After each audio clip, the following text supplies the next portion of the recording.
Hello friends, welcome back to my YouTube channel fun भी पढ़ाई भी पर। आई होप आप सब मस्त होंगे और अपनी पढ़ाई अच्छे से कर रहे होंगे।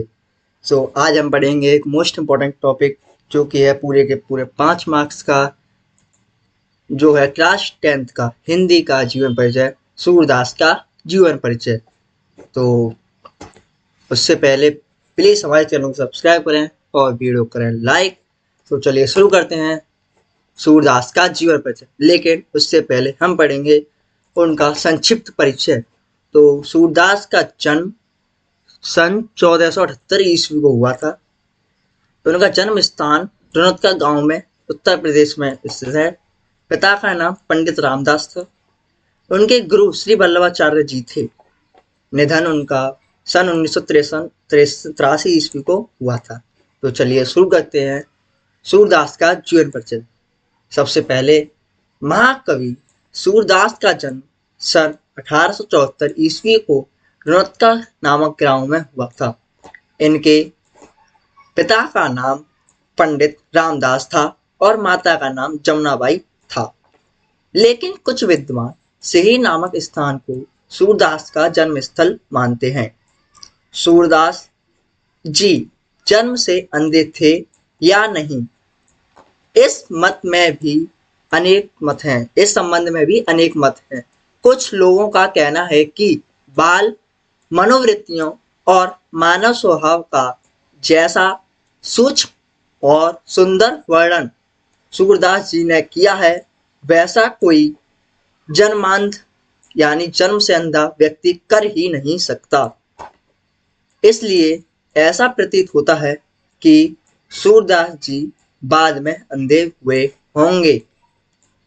तो इसमें कहते हैं कि कुछ लोगों का मानना है कि सूरदास जी बाद में अंधे हुए होंगे, क्योंकि उन्होंने बाल मनोवृत्तियों और मानव स्वभाव का ऐसा सूक्ष्म और सुंदर वर्णन किया है कि ऐसा कोई जन्मांध व्यक्ति कर ही नहीं सकता। तो चलिए आगे बढ़ते हैं। सूरदास जी के गुरु श्री वल्लभाचार्य जी थे। वे मथुरा के गऊ घाट पर श्रीनाथ जी के मंदिर में रहा करते थे। कहा जाता है कि सूरदास जी का विवाह भी हुआ था। विरक्त होने से पहले यानी बिछड़ने से पहले वे अपने परिवार के साथ ही रहा करते थे। पहले वे दीनता के पद गाया करते थे, किंतु वल्लभाचार्य जी के संपर्क में आने के बाद वे कृष्ण लीला का गान करने लगे। यह भी कहा जाता है कि एक बार मथुरा में ही सूरदास जी की भेंट तुलसीदास से हुई और धीरे धीरे दोनों में मित्रता बढ़ने लगी और सूरदास से प्रभावित होकर ही तुलसीदास ने श्री कृष्ण गीतावली की रचना की है। तो चलिए आगे बढ़ते हैं। सूरदास जी की मृत्यु सन 1583 ईस्वी में गोवर्धन के पास पारसोली नामक गांव में हुई थी।